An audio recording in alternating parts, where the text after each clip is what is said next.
जय श्रीमन्नारायण, जय श्रीमन्नारायण, जय श्रीमन्नारायण, जय श्रीमन्नारायण, जय श्रीमन्नारायण, जय श्रीमन्नारायण। लक्ष्मीनाथ समारंभा, लक्ष्मीनाथ समारंभा, नाथया मुनि मध्यमा, अस्मदाचार्य पर्यंतां वंदे गुरु परंपरा, वंदे गुरु परंपरा।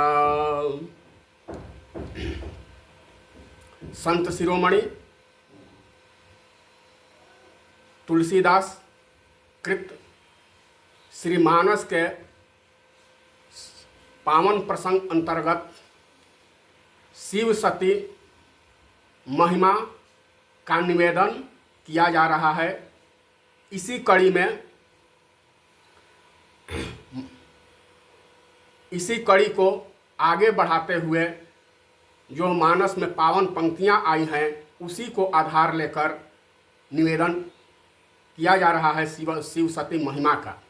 पावन पंक्ति का केंद्र है सेवक स्वामी सखासी अपी के, सेवक स्वामी सखासी अपी के, हित निरुपाधि सभा विधि तुलसी के, सेवक स्वामी। पावन प्रसंग को आगे बढ़ाने के क्रम में एक शिव जी का भजन। शिव हर हर हर शिव हर हर हर, शिव हर हर हर शिव हर हर हर, शिव हर हर हर भोला हर हर हर, मैया गिरिजा के बर शिव हर हर हर, मैया गिरिजा के बर शिव हर हर हर, हर हर हर भोला हर हर हर, शिव हर हर हर शिव हर हर हर, हर के आहार भंग, हर के आहार भंग, संग धातुरा के फर, हर के आहार भर, संग धातुरा के फर, नाम नीलकंठ जिनके कंठ में जहर, शिव हर हर हर शिव हर हर हर, भोला हर हर हर शिव हर हर हर, तन में विभूति माले गले नाग विषधर, तन में विभूति माले गले नाग विषधर, हाथ में त्रिशूल सिर गंगा के लहर, शिव हर हर हर भोला हर हर हर, शिव हर हर हर भोला हर हर हर, लिपटे भुजंग संग अंग अंग अंग पर, लिपटे भुजंग संग अंग अंग अंग पर, डोण कर ईत गेहूं मन अजगर, शिव हर हर हर भोला हर हर हर, शिव हर हर हर भोला हर हर हर, चंद्रमा ललाट पर, चंद्रमा ललाट पर, नामधर चंद्रधर, चंद्रमा ललाट पर नामधर चंद्रधर, गल मुंड माल व्याघ चम्र के अंबर, शिव हर हर हर भोला हर हर हर, शिव हर हर हर भोला हल हर हर, बाघ सिंह नाद शुभ सुंदर मधुर स्वर, बाघ सिंह नाद शुभ सुंदर मधुर स्वर, डमरू डिमिक डिमिक लागे मन हर, शिव हर हर हर भोला हर हर हर, डमरू डिमिक डिमिक लागे मन हर शिव हर हर हर भोला हर हर हर। भूत बैताल संग नाचे पर्वत पर, भूत बैताल संग नाचे पर्वत पर। वीरभद्र भैरव जैसन जाके अनुचर शिव हर हर हर भोला हर हर हर। वीरभद्र भैरव जैसन जाके अनुचर शिव हर हर हर भोला हर हर हर। नाम लेत भागत विषम से विषम ज्वर, नाम लेत भागत विषम से विषम ज्वर। मंगल करान दुख हर सुख कर, शिव हर हर हर शिव हर हर हर। शिव हर हर हर भोला हर हर हर। मंगल करान दुख हर सुख कर, शिव हर हर हर भोला हर हर हर। आनका के हाथी घोड़ा अपने बैल पर, आनका के हाथी घोड़ा अपने बैल पर। दानी भोला देत भक्ति राम के सुंदर, शिव हर हर हर भोला हर हर हर। शिव हर हर हर भोला हर हर हर। तो भगवान भोलेनाथ शंभु नाथ माता सती के साथ आए हैं कुंभज ऋषि के पास कथा सुनने के लिए, राम कथा श्रवण करने के लिए। वे कैलाश से कुंभज ऋषि के पास पहुंच गए हैं, आ गए हैं। तो जब आगमन उनका हो गया, माता सती जगजननी भवानी के साथ आगमन हो गया, तो ऋषि कुंभज ऋषि ने क्या किया? पूजे ऋषि अखिलेश्वर जानी, पूजे ऋषि अखिलेश्वर जानी। कुंभज ऋषि ने पूजन किया। वक्ता पूजन करे, यह वक्ता की विनम्रता है। वक्ता श्रोता की पूजन करे, यह तो वक्ता की महाविनम्रता है। कुंभज ऋषि आसन से उठे, दोनों हाथ जोड़ लिए, दोनों हाथ जोड़ लिए और प्रणाम निवेदन किए, भली भांति उनकी पूजन किए। बोले, आप तो दास को बड़ाई देने के लिए आए हैं, भला आपको कथा कौन सुना सकता? आप दास को ही बड़ाई देने के लिए आए हैं, आपको कोई कथा क्या सुनाएगा? आपकी ही प्रसाद से तो मैं यह कथा का प्रसाद बांट रहा हूँ। जो मैं कथा का प्रसाद बांट रहा हूँ, हे नाथ, आपकी ही प्रसाद से मैं कथा का प्रसाद बांट रहा हूँ। अब पूजे ऋषि अखिलेश्वर जानी। दूसरा भाव यह है कि जब कुंभज ऋषि ने भली प्रकार से अनेक प्रकार से पूजन किया, पूजन के बाद आरती की परंपरा है, तो हम कुंभज ऋषि सोचने लगे कि हम भगवान भोलेनाथ की आरती किन शब्दों में करें। उनके मन में विचार आया कि भोलेनाथ तो निरंतर राम कथा सुनते रहते हैं, राम कथा कहते रहते हैं, राम नाम जप करते हैं, तो क्यों न हम इनकी आरती के रूप में राम कथा कहें। तो उनसे राम कथा का,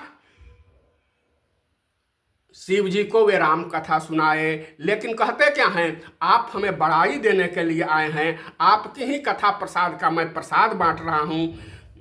तो श्रोता को कुंभज ऋषि भगवान के रूप में देख रहे हैं, श्रोता को कुंभज ऋषि भगवान के रूप में देख रहे हैं। पूजे ऋषि अखिलेश्वर जानी। और श्रोता कैसा है? अपने से अधिक महिमा वक्ता को दे रहा है। जहाँ प्रेम का ऐसा भाव हो वहीं भगवान की कथा सरिता बहती हैं। जहाँ प्रेम का ऐसा भाव हो वहीं भगवान की कथा सरिता निरंतर बहती रहती हैं और उसमें भक्त लोग स्नान करते रहते हैं। कैसा भाव कि वक्ता श्रोता को महत्व दे और श्रोता वक्ता को भगवान समझे। तो पूजे ऋषि अखिलेश्वर जानी। ऐसा लगता है कि इस प्रेम की सरिता में स्नान करने के लिए सबसे बड़ी बाधा केवल अभिमान है। प्रेम की सरिता में, कथा रूपी सरिता में अभिमान लेकर हम बैठें तो कथा का सम्यक आनंद नहीं मिलेगा। तो क्या, तो कुंभज ऋषि ने पूजा की, दोनों की, शंकर जी की और सती माता की भी। पूजन में किसी प्रकार का भेद नहीं किया, क्योंकि हम श्रोता है और ये वक्ता होकर, लेकिन भावनाएं, भाव दोनों में अलग अलग हो गई। शिव जी को संकोच हो गया कि ये वक्ता होकर हमारी पूजा कर रहे हैं और सती जी को लगा कि हम श्रोता हैं और ये वक्ता होकर हमारी पूजा कर रहे हैं, तो ये कैसी कथा कहेंगे। जब वक्ता ही श्रोता का पूजन करने लगे तो शिव जी, तो सती मैया के मन में यह भाव आया कि ये क्या कथा कहेंगे। ये जब हमारी ही पूजा कर रहे हैं तो ये हम इनसे ज़्यादा जानते हैं, हमसे ये ज़्यादा थोड़े जानते हैं। इसलिए तो बड़ी विचित्र बात है। क्या कोई आपके चरणों में प्रणाम करें तो दो ही स्थितियां आती हैं। हम जीवों के बीच भी अद्भुत बात होती हैं। कोई हमारे चरणों में, कोई आपके चरणों में प्रणाम करें तो दो ही स्थितियां आती हैं। क्या, पहला तो हम सोचेंगे कि ये कितना विनम्र है, हमें प्रणाम कर रहा है, मेरा पैर छू रहा है, पाँव छू रहा है। ये भी यहाँ भी वैसा ही है। सती जी को लगा कि हमसे ज़्यादा ये नहीं जानते हैं, तभी तो हमारी पूजन कर रहे हैं। तो हमारी पूजन जब हमसे ज़्यादा जानते ही नहीं हैं, जब हमसे ज़्यादा जानते ही नहीं हैं तो ये कथा क्या सुनाएंगे। तो कुंभज ऋषि ने श्री राम कथा का वर्णन किया। सती मैया को शंका हो गया। उन्हें लगा कि जब हमारी ही ये पूजन कर रहे हैं, वक्ता होकर हमारी पूजन कर रहे हैं, तो ये कथा क्या सुनाएंगे। लेकिन कुंभज ऋषि ने कथा सुनाई, बड़ी मनोहर कथा सुनाई। तो राम कथा मुनि वर्ज बखानी, राम कथा मुनि वर्ज बखानी, सुनि महेश परम सुख मानी, सुनि महेश परम सुख मानी, राम कथा मुनि वर्ज बखानी। राम कथा को कुंभज ऋषि ने बखान करके कहा, विस्तृत रूप से कहा, वर्णन करके कहा, अनेक दृष्टांत के साथ कहा, मनोहर ढंग से कहा, बड़ी सुंदर शैली में कहा। और सुनी महेश, और सुना किसने? महेश ने सुना। आए थे शंभु बनकर। कथा का ऐसा प्रभाव हुआ कि उनकी उन्नति हो गई, महान ईश्वर हो गए। पूजन हुआ अखिलेश्वर के रूप में, पूजन उनका हुआ विश्वनाथ के रूप में, पूजन हुआ जगन्नाथ के रूप में। अब ये महान ईश्वर हो गए। कथा सुनने का परिणाम, तो जैसे जैसे हम कथा में बढ़ते जाते हैं, कथा कहते जाते हैं या सुनते जाते हैं, पढ़ते हैं,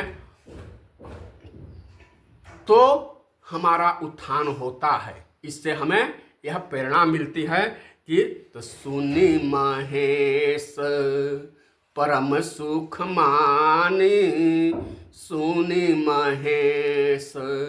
तो सुख नहीं, महेश को सुख नहीं परम सुख मिला। परम सुख क्यों? तो जब उनका पूजन हो रहा था, जब भोले बाबा का पूजन हो रहा था, जब उनकी, तो उन्हें सुख प्राप्त हो रहा था। और जब कथा सुनने लगे तो परम सुख मिला। तो राम कथा मुनि वर्ज बखानी, सुनि महेश परम सुख मानी। अब राम कथा की महिमा देखा जाए। क्या शंभु बनकर आए, कथा सुनने के बाद क्या हो गए? महेश हो गए। मतलब जब हम विनम्र बनकर, छोटे बनकर सत्संग में जाते हैं तो सत्संग में से बड़े बनकर लौटते हैं। सत्संग में जाने के बाद हमारा उठन बैठन, खान पान, रहन सहन, बोल चाल में परिवर्तन हो ही जाता है। अब परिवर्तन शुभ परिवर्तन होता है, सुपरिवर्तन होता है, जिससे हमें अनेक लाभ होते हैं। तो सुनि महेश परम सुख मानी। कैसा लगा भगवान भोलेनाथ को? कैसा लगा? तो परम सुख मानी। सुनने के बाद कैसा लगा उन्हें? तो सुनि महेश परम सुख मानी। तो शंकर जी भूल चुके हैं कि हम त्रिलोक के स्वामी हैं। शंकर जी को पता ही नहीं है कि हम त्रिलोक के स्वामी हैं। वे तो कथा में आकर बैठे हुए हैं, लेकिन पार्वती जी बिल्कुल नहीं भूली हुई है। उन्हें अपनी उपाधियां, पार्वती नहीं, सती मैया बिल्कुल नहीं भूली हुई हैं। उसे अपनी उपाधियां याद है। संग सती जग जननी भवानी, पूजे ऋषि अखिलेश्वर जानी। तो आगे का प्रसंग है, शंकर जी तो भूल ही चुके हैं कि हम त्रिलोक के स्वामी हैं। उन्हें याद ही नहीं है कि हम कथा में इस तरह मगन हैं कि उन्हें याद ही नहीं है कि हम क्या है। वे कथा बिल्कुल आनंदित होकर सुन रहे हैं। जिसको याद न रहे कि हमें क्या क्या याद है, तो वहीं प्रसन्न होकर कथा सुन पाएगा, वही भागवत कथा सुनेगा और वही भागवत कथा सुनकर परम सुखी होगा। तो सुनि महेश परम सुख मानी। और जिनको याद बना रहे कि यह कथा सुनकर भी गलती निकालने लगता है, जिनको याद बना रहे कि हम इतने विद्वान हैं, हमारे पास इतनी डिग्रियां हैं, तो वे कथा में बैठकर गलतियां निकालता रहता है, कथा की त्रुटियां निकालता रहता है।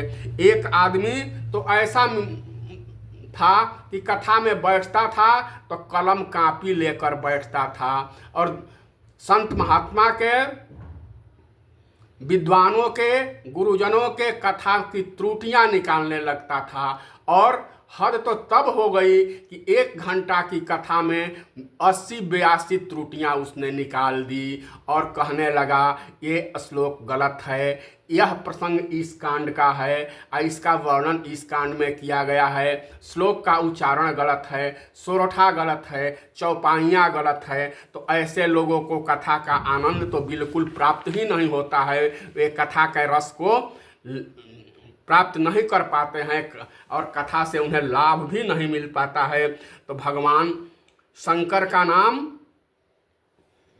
शंकर ने बड़ी प्रसन्नता से कथा सुनी, लेकिन आश्चर्य की बात, बिल्कुल आश्चर्य है कि सती जी का नाम ही तुलसीदास जी ने यहाँ नहीं लिखा।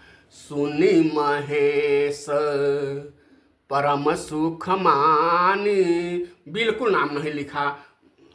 संत शिरोमणि तुलसीदास जी ने यहाँ आई थी तो सती संग में, संग सती जग जननी भवानी, पूजे ऋषि अखिलेश्वर जानी।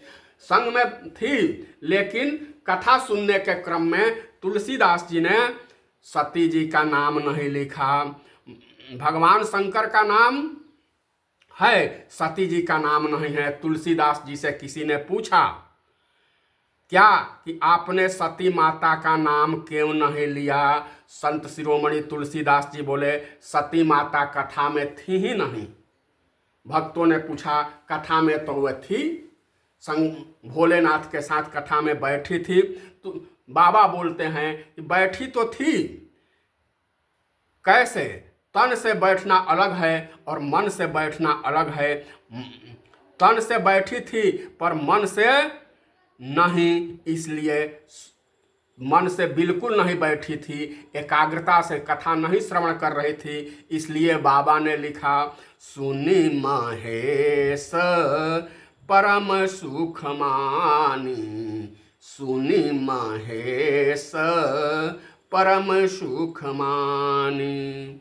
एक दृष्टांत किसी संत से मैं सुना हुआ हूँ, एक दृष्टांत मैं सुना हूँ एक बहुत बड़े यशस्वी ओजस्वी संत की श्रीमुख से कि एक बार एक महात्मा भिक्षा मांगने के लिए किसी दरवाजे पर गया।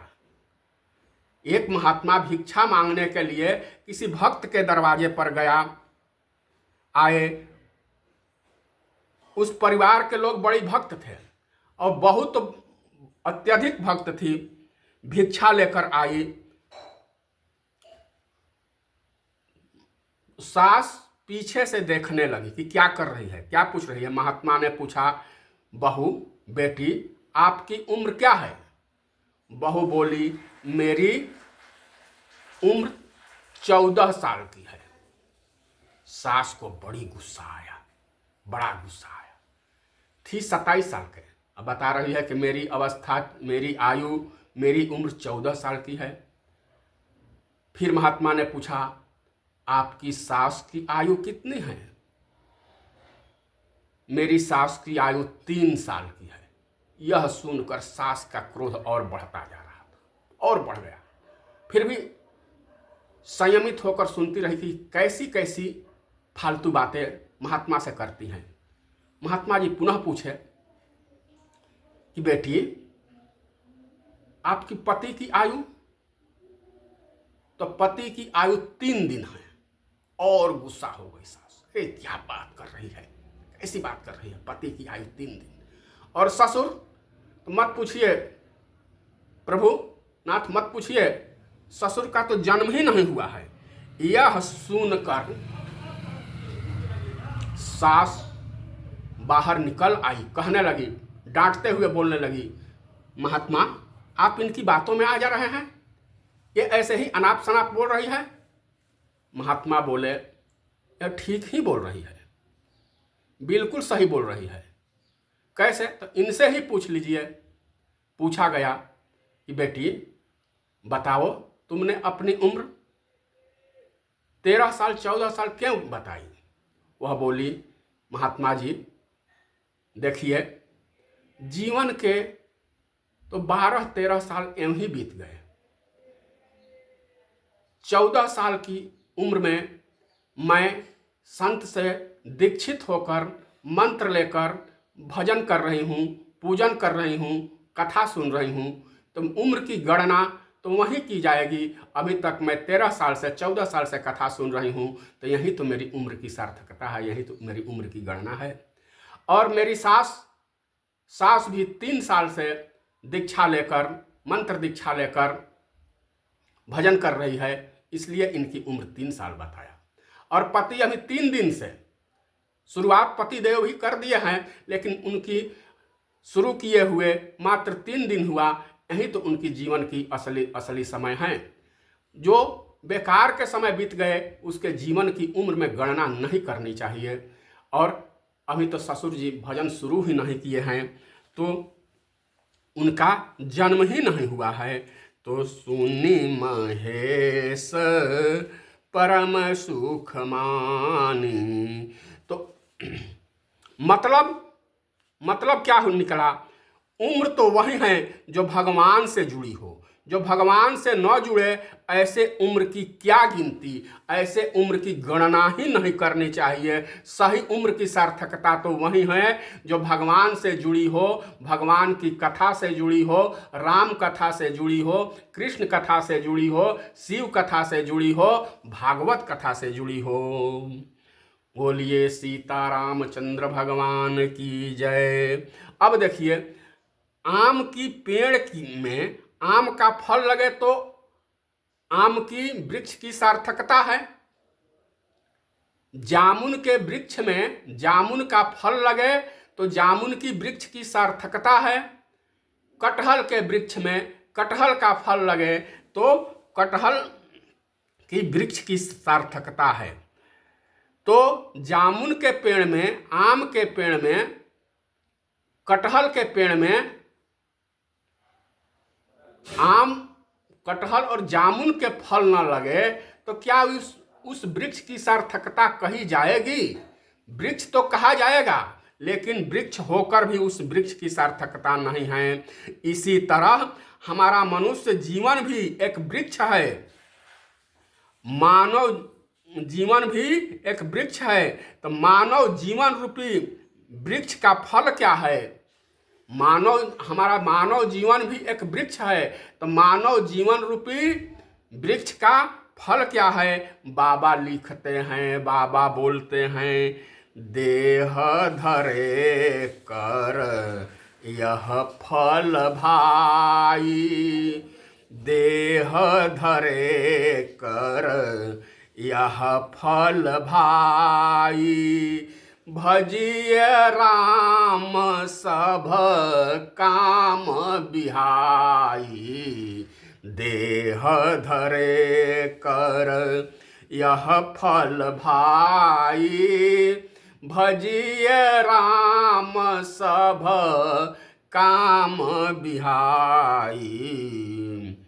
जिस मानव जीवन रूपी वृक्ष में भगवत भजन का फल नहीं लगता, जिस मानव जीवन रूपी वृक्ष में भगवत भजन का फल नहीं लगता, उस वृक्ष का होना ही व्यर्थ है। मानव जीवन ही व्यर्थ हो गया यदि हमारे मानव जीवन में भगवत भजन रूपी, राम कथा रूपी, कृष्ण कथा रूपी, शिव कथा रूपी फल न लगे। एक अद्भुत बात, एक और अद्भुत बात आ जाती है। अद्भुत बात है, अनोखी बात है। क्या? हमारे यहाँ जिसका यज्ञोपवीत होता है उसको द्विज बोलते हैं। हमारे यहाँ परंपरा है, जिसका यज्ञोपवीत होता है उसको द्विज बोलते हैं। द्विज का अर्थ क्या हुआ? द्विज का अर्थ होता है दोबारा जन्म। कितना बढ़िया संकेत है। यज्ञोपवीत के पहले तो हम जन्म को भी जन्म नहीं मानते। यज्ञोपवीत के पूर्व हम जन्म को भी जन्म नहीं मानते। उस दिन को अपने जीवन में उनकी गणना ही नहीं करते। जब कोई यज्ञोपवीत धारण करके गायत्री मंत्र जपता है तब इनका जन्म हुआ, ऐसा माना जाता है, तब उसे द्विज कहते हैं। अब इनकी यज्ञोपवीत होने के बाद ऐसी परंपरा है कि माना जाता है कि अब इनकी यात्रा शुरू हुई। अब इनकी यात्रा, मानव जीवन की यात्रा शुरू हुई। तो माता सती बैठी रही, पर भगवान की कथा उसने भी नहीं सुनी, तन से बैठी रही। बाबा कहते हैं कि हम ऐसी गिनती नहीं करते। कैसी? ना, जो कथा में तो बैठी रही लेकिन कथा नहीं सुनी, इसलिए नाम ही नहीं लिया, नाम ही नहीं लिखा। सुनी महेश परम सुख मानी।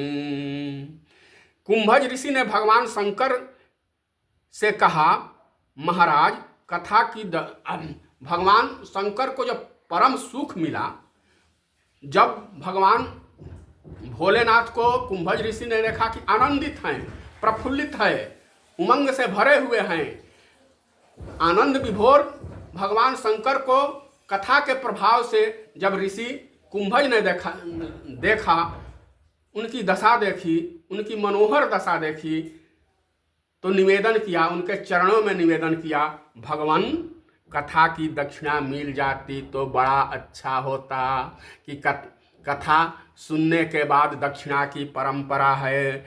अब मैं आपसे निवेदन करता हूँ कि हमें कथा का दक्षिणा दे दीजिए। ये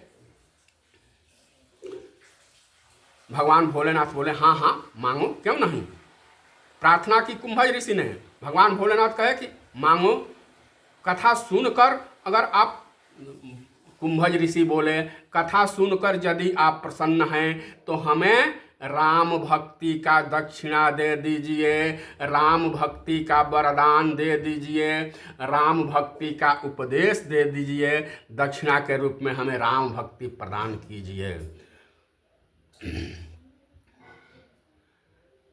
अधिकारी पाई ऋषि पूछी हरि भगति सुहाई, ऋषि पूछी हरि भगति सुहाई, कही महेश अधिकारी पाई, कही महेश अधिकारी पाई, ऋषि पूछी हरि भगति सुहाई, कही महेश अधिकारी पाई, ऋषि पूछे हरि भगति सुहाई।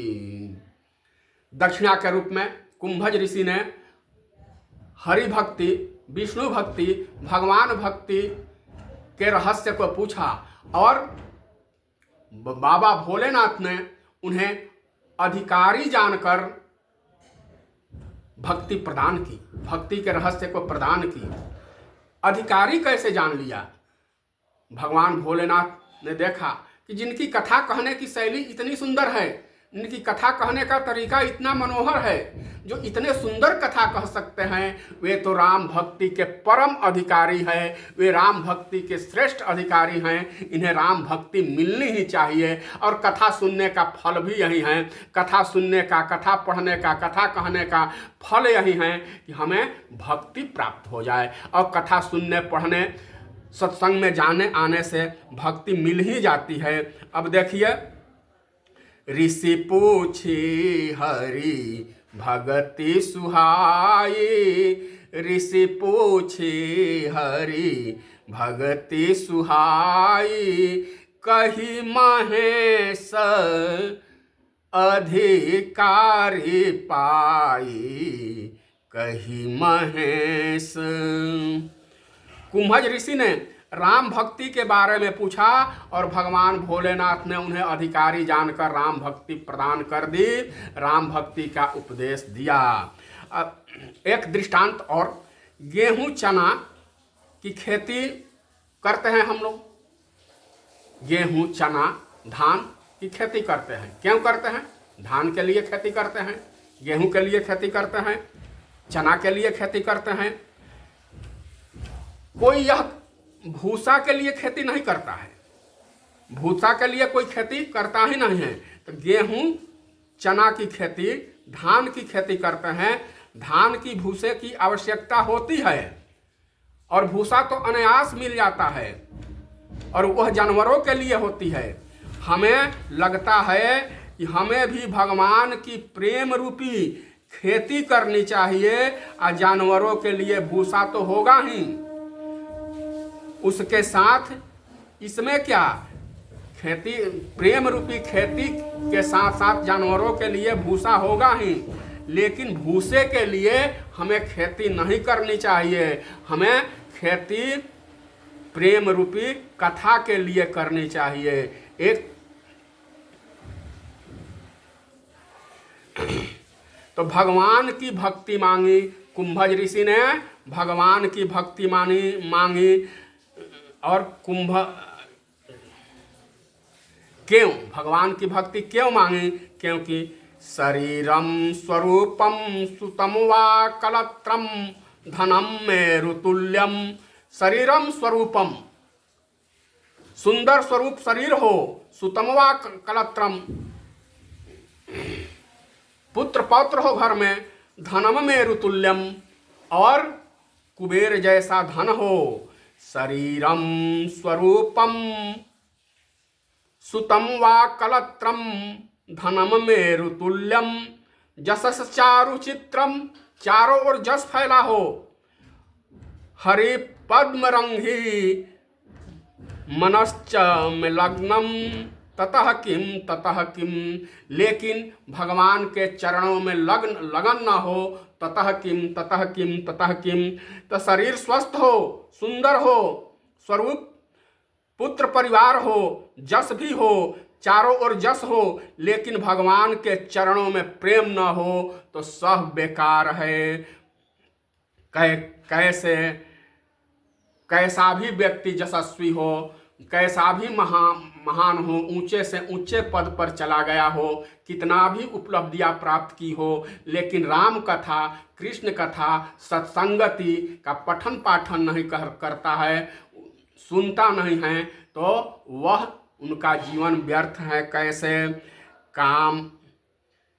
काम से रूप प्रताप दिनेश से, रूप सौंदर्य कैसा हो तो कामदेव जैसा हो, प्रताप कैसा हो, जस कैसा हो तो दिनेश सूर्य जैसा हो। काम से रूप प्रताप दिनेश ते, सोम से शील, शीतलता कैसी हो चंद्रमा जैसी, तो सोम से शील गणेश से माने। और पद प्रतिष्ठा कैसी हो तो गणेश जैसा प्रथम वंदनीय हो, प्रथम पूजनीय हो।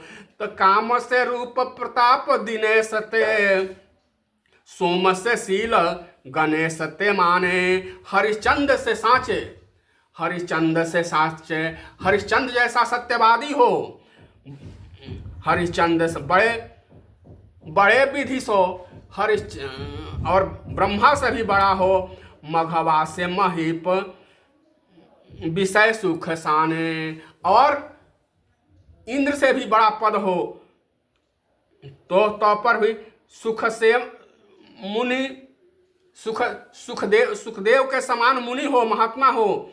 शरद से बक्ता, और माँ सरस्वती के समान वक्ता हो तो भी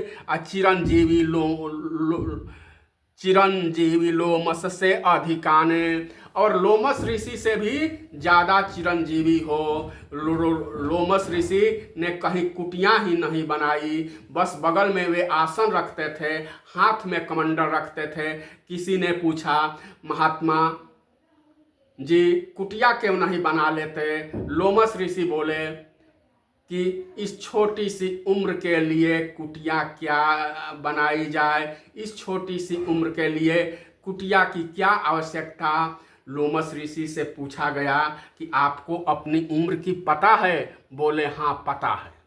कितनी है आपकी उम्र? तो जब चारों युगों का अंत हो जाता है और एक बार प्रलय हो जाता है तो मेरा एक बाल झड़ता है,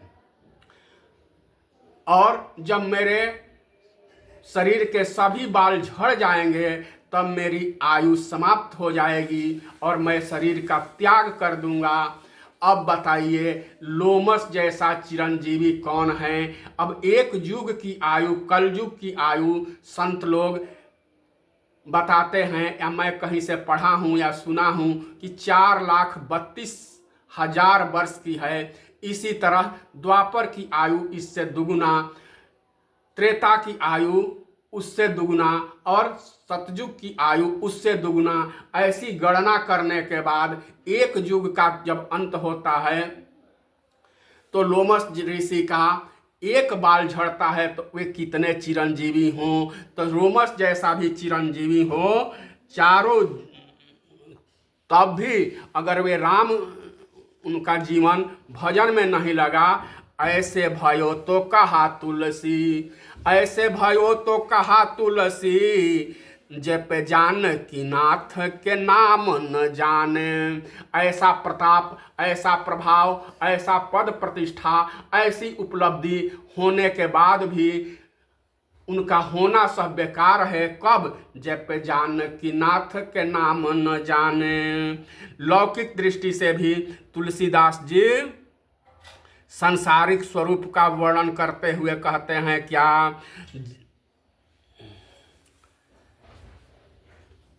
कि हमारा जीवन तो वही जीवन है जो राम के भजन में बीते, राम की कथा में बीते। हम अपनी नौकरी चाकरी खेती व्यापार दुकान दलान में सब रहते हुए राम कथा श्रवण करें, भजन करें और सत्संग में जाते आते रहे। फिर भी